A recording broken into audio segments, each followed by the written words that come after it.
right, good morning, and it's Friday. That means Firearms Friday, right? So, how do? Oh, well, I've got one for you that's kind of I almost said double whammy, but what I really mean is dual purpose. So let's just go ahead and get into it. It's Oregon wildfires. Bring that over a little bit so you can see it good. No, not me. Damn it. No. Aha. That one. There, now you see the headline better. Groovy. So, here's what we've got. Oregon wildfires. Woman seen holding suspected arsonist at gunpoint. This is neither a DRT nor a DOT. She didn't shoot the guy. Normally I like to have a DRT, but this is a little topical with regard to the riots and the activism, just the general terrorism that's sweeping our country with BLM and the like. Oregon wildfires, woman seen holding suspected arsonist at gunpoint. An Oregon woman was captured on video holding a suspected arsonist at gunpoint on Saturday after she allegedly caught him on her property carrying only matches. Okay, let's downplay a little bit. Sure, why not? The woman, Kat Cass, can be seen in the video parking her car, grabbing a gun, and approaching the suspect as he is crossing a road. Get on the floor right now, face down. What are you doing on my property? Cass shouts. Here we go. So there is a video.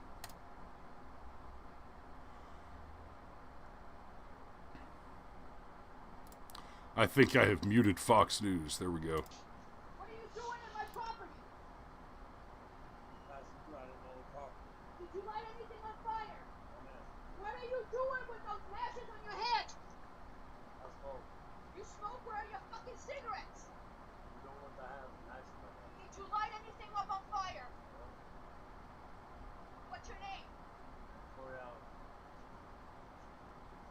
See how long is this video? Okay, we're not watching a full 2 minutes of this video. We'll skip ahead a little bit. So, anyway, there's a couple of things to talk about here. When the man tells her he was just passing through, she asks why she sold matches. Tells her the matches were for smoking, as you heard. When he said that he had the matches for smoking, she asked him where his cigarettes were. Later, he admitted he had no cigarettes.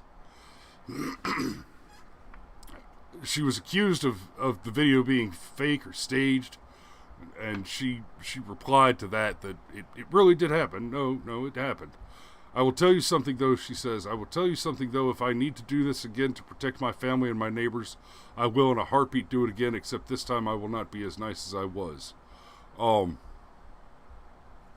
I'm generally okay with that.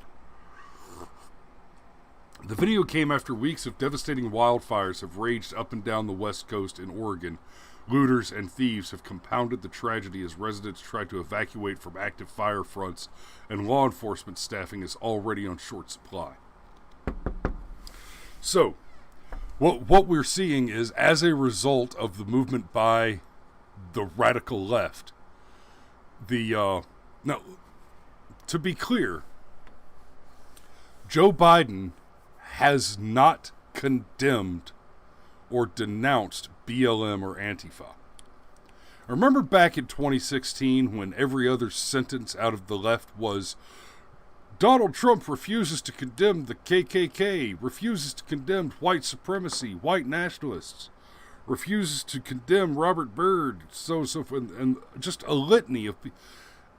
Except he did it over and over and over again. He said, look, no, I don't want anything to do with those people. I condemn them.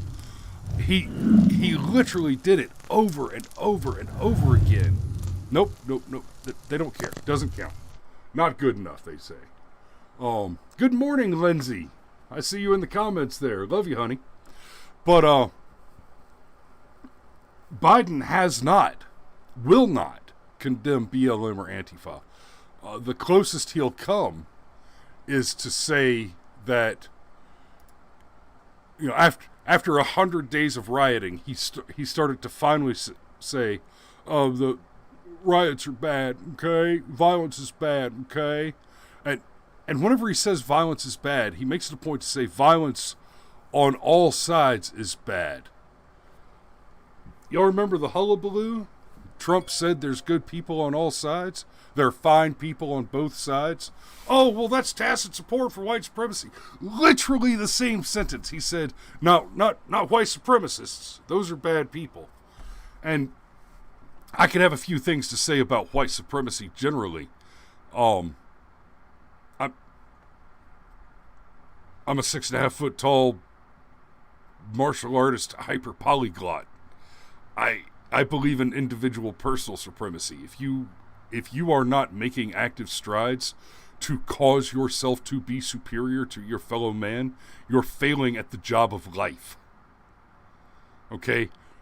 But guess what? I've known black men who were 6.5 feet tall, hyper polyglots, martial artists, and damn fine cooks. If you want to enjoy supremacy over your fellow man, there are attributes you can be born with. You can be born large and strong and smart. And those help, but they are not sufficient. And I think you'll notice that large and strong and smart, as I've just described, have very, very little, if anything at all, to do with the color of your skin. Now, the color of your skin may have some to do with the cultural influence on your decision making, but it is, as an individual, you can choose to acquire skills, maximize your health, be strong, be smart, be educated, build that toolkit that makes you a superior human being. Now, you come back to BLM. BLM is a tacitly ethno-supremacist terrorist organization. And the individual members of BLM actively committing riots and violence in the streets are insurrectionists. Now, there's an important distinction there. Terrorists use terror. They commit crimes of fear. They cause you to be terrified for the purposes of achieving a political aim. Right? So, you crash an airplane into a couple of buildings and then demand that the white devil surrender property or oil spills or something, right? Okay. That's terrorism, full on. When you are coordinating acts of terror on a large scale by, say, I don't know, setting lots of things on fire, burning down the forests on the West Coast and cities all across the nation, you're no longer conducting terrorism. What you're now conducting is active war against the host nation. That's insurrection. The difference between insurrection and other forms of war is the invasion portion, because the insurrectionist is homegrown, right? That's one of the problems with domestic terror. If we were talking about an incident of arson where a building was burned down or a wildfire was started and then a political demand was made, that would be simple terrorism. But the fact is that it's widespread, it's organized, and it's ongoing. That is the conduct of an insurrection, which means the conduct of war. What Black Lives Matter and Antifa are doing, and it's primarily, right now, it's primarily Black Lives Matter. Antifa is involved on the fringes of this whole thing, but it's primarily BLM. That's been made tacitly clear by the sloganeering and the demands and statements made from that organization. They have been very clear that they are trained Marxists who seek nothing less than the abolition, the entire, complete abolition of the police. Not, as Biden says, shifting some money here and there. No. Their objective is abolition of police.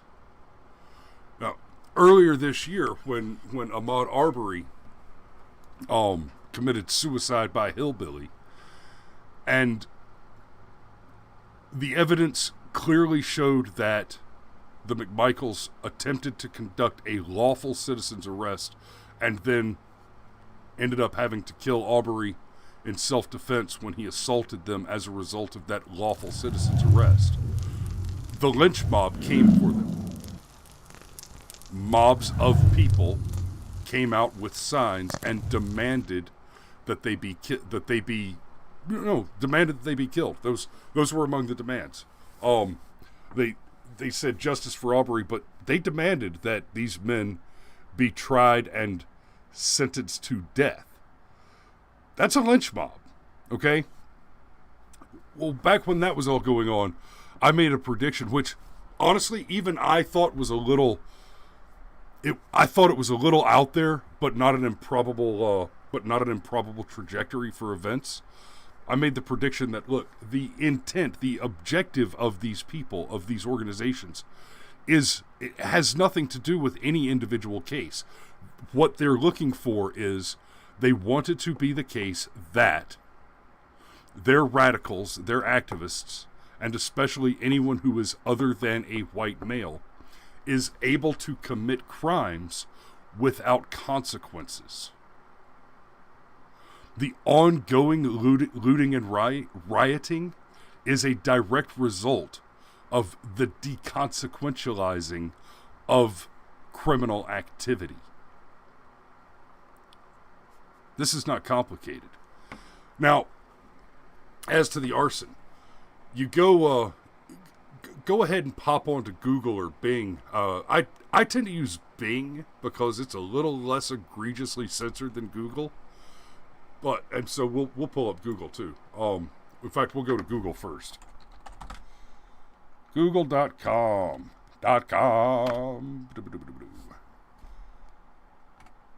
BLM Arsonists. More BLM signs burned in Ohio City. Okay, and most of it is false rumors that activists set wildfires. BLM activists. Okay, that one we got. Who are the arsonists setting rural fires in Washington State? Suspect rearrested. Oh yeah, we're going to get to this one.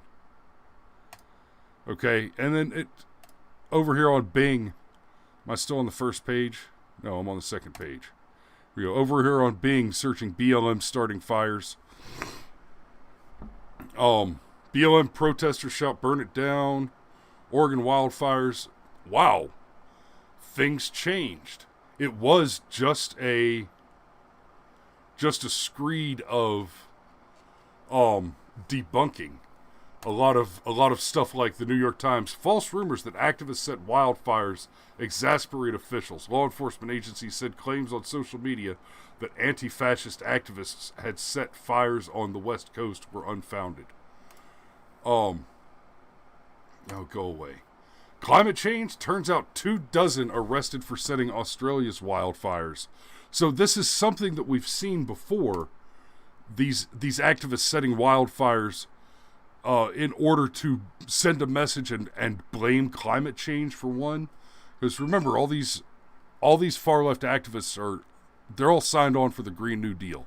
So the way the Green New Deal works is if we can convince everybody that climate change is real, and that's a whole nother screed.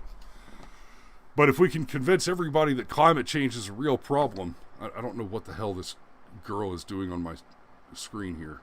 This isn't Cuties, damn it. If we can convince everybody that climate change is a real problem and a real threat, then we can have a true Marxist revolution. We can shut down everything. No more air travel, no more cars, no more, food or people. But who knows?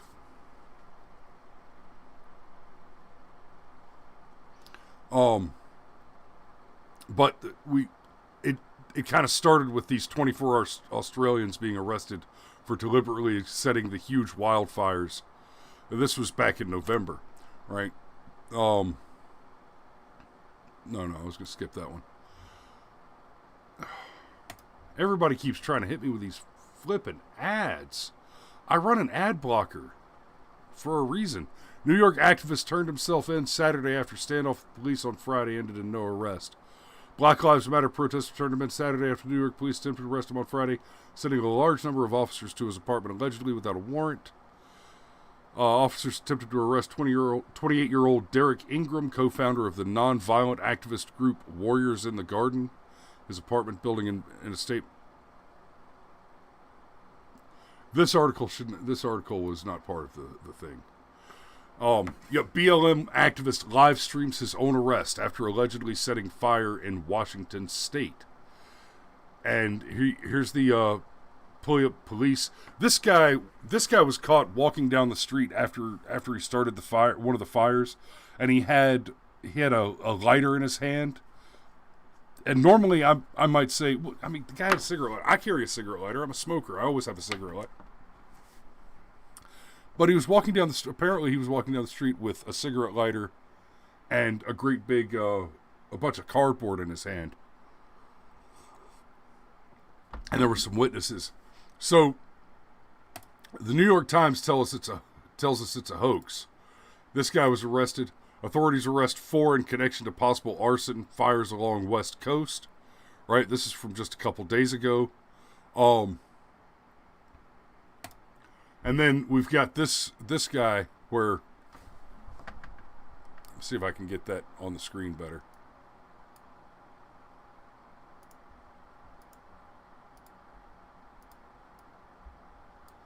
The suspect rearrested after 6 more brush fires set near Portland Freeway.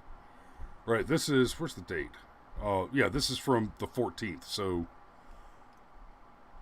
Monday, I think? Yeah, Monday. Molotov cocktail plastic bottle at scene of one of several Portland fires. That's not an accidental dropping something, right? I know my face is, there we go. Right, man arrested Sunday evening for using a Molotov cocktail to start a brush fire near an East Portland Freeway was released from jail and was arrested again early Monday on charges of igniting 6 more fires in the same area. Officers were dispatched around 4:30 Sunday to assist firefighters in the 9600 block of East Burnside. Wow, that's an unfortunate name. East Burnside Street. About an hour later, flagged down by a witness who pointed out the suspect in a nearby tent. So they arrested the man who confirmed he lit the fire with the device. They also seized a plastic bottle with a wick as device. Was jailed on charges of reckless burning on second-degree disorderly conduct. Arson investigators were following up. Shortly after 3:30 a.m. Monday, East Precinct officers were dispatched along with Portland firefighters to a report of several fires burning along the west side of I-205. Police at Portland Fire and Rescue put out 3 of the blazes while passing community members doused the other 3. So all were caught early with no injuries or structures burned. Officers found Lopez walking along the freeway shoulder and arrested him, also seizing a lighter as evidence. Was taken to a hospital on a police officer hold for a mental health evaluation. Was issued citations for 6 more counts of reckless burning. So basically they had arrested this guy previously, and after they released him, because let's not forget, one of the big problems that we're having with this whole thing right now is that they keep arresting people, they keep arresting criminals for committing crimes, for arson, for rioting, for looting, for all that, and then just letting them go with slap on the wrist. They're not actually prosecuting, not actually holding anybody accountable. So the result is they're locking up bad guys, and they're doing a catch and release, and the bad guys just go back out and keep doing the same stuff they were doing. When Donald Trump went ahead and when Donald Trump deputized the local law enforcement in a few places, making it so that if they arrest and the local municipalities refuse to charge rioters and looters, that no, Your local authorities have been deputized as federal agents, and now the federal prosecutor can maintain those charges. Brilliant move. Brilliant. Why? It doesn't just sound like a good idea on the top of it because it takes away it doesn't take away the authority of the locals to dismiss the charges, but it makes it possible to re-engage the charges from the federal level, precisely because those local authorities are dismissing the charges. Because make no mistake, it is not the case that the radical left-wing leadership, the mayors, Lori Lightfoot, Gretchen Whitmer, and those, it's not the case that these people are incompetent or unable to operate their law enforcement such that they can prevent and control the activities that are ongoing, so that they could deal with the riots. The riots have not raged on for 100 days because their politicians and their authorities are unable to do something to stop it. No. It's because their authorities are in active support of the insurrection. That's the thing that people need to get smart on, need to get square with. The problem we have is not incompetent Democrats running our big cities. It's that those incompetent Democrats, those mayors and governors, those Democrats that refuse to use their authority to suppress the insurrection, they're not doing it because they don't know how to. They are part of it. They support this activity. And when I say they support this activity, let me be very clear. It is not that they agree ideologically. They do. But for the purposes of this conversation, they are offering active aid and support by just choosing not to enforce the law where these criminals are concerned. That's the key difference. That is a provision of material aid and comfort and support to the enemies of the United States of America. Article 3, Section 3. That is crime. It is the only crime defined by the U.S. Constitution. If you are a government official with the authority, using your authority to provide aid and comfort to people who are conducting an armed insurrection against the United States of America, that's treason. Plain and simple. That's not my opinion. That is black and white, the law. It is the only crime which is defined and prescribed by the Constitution. Article 3, Section 3, under the judiciary.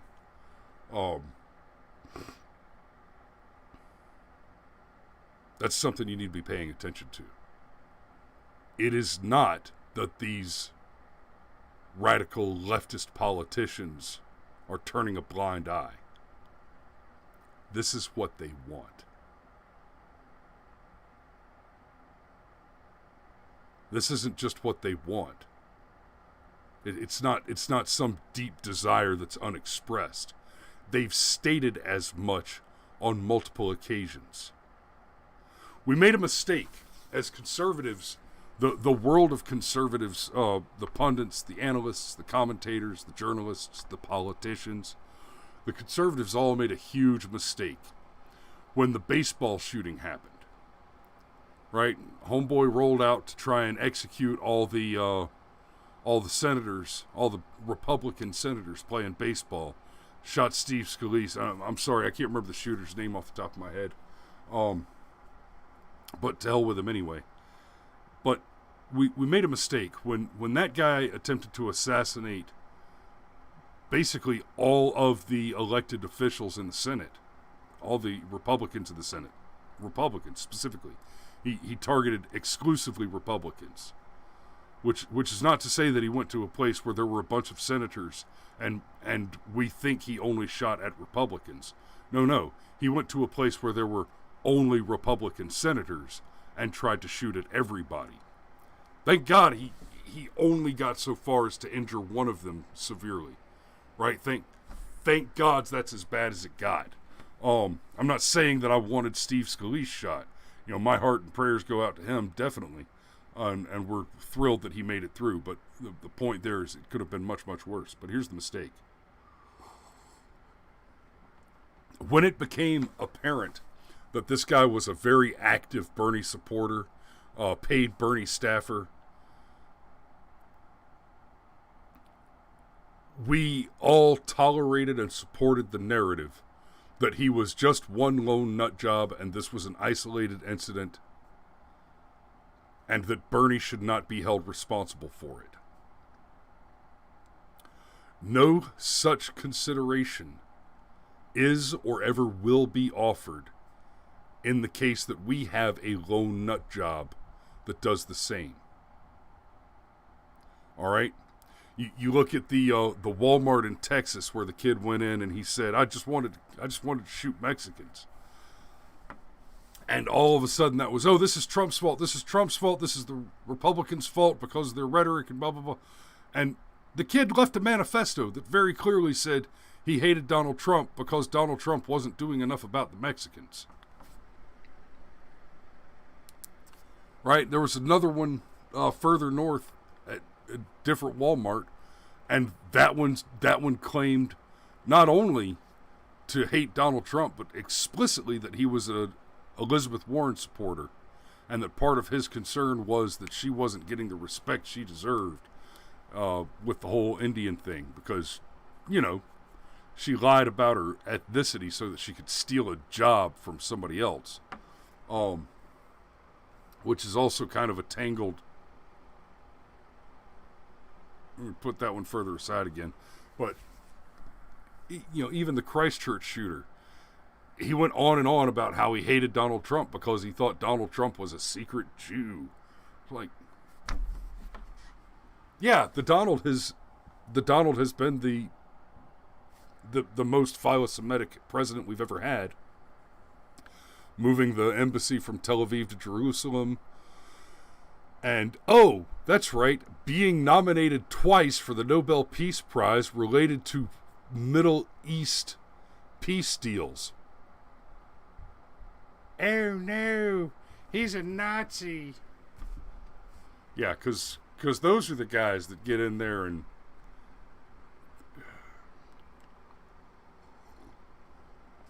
so we can't pretend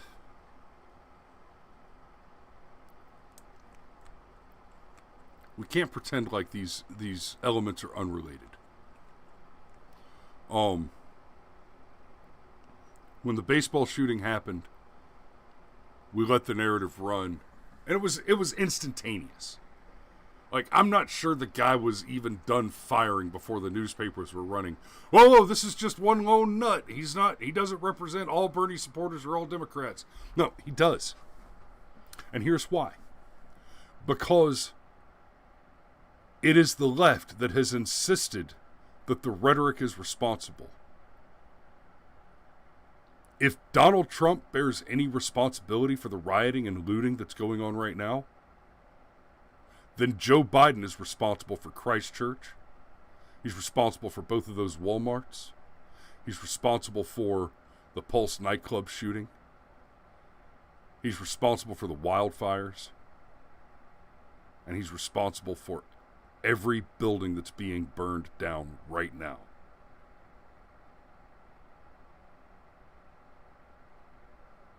I hate to open a weekend on such a somber story or such a somber note. I'm trying to get a little more peppy about these shows coming up, but the weekend is upon us. So, y'all be safe out there. Don't drive drink. Don't fry bacon naked. And don't vote Democrat. Y'all be safe. We'll see you Monday.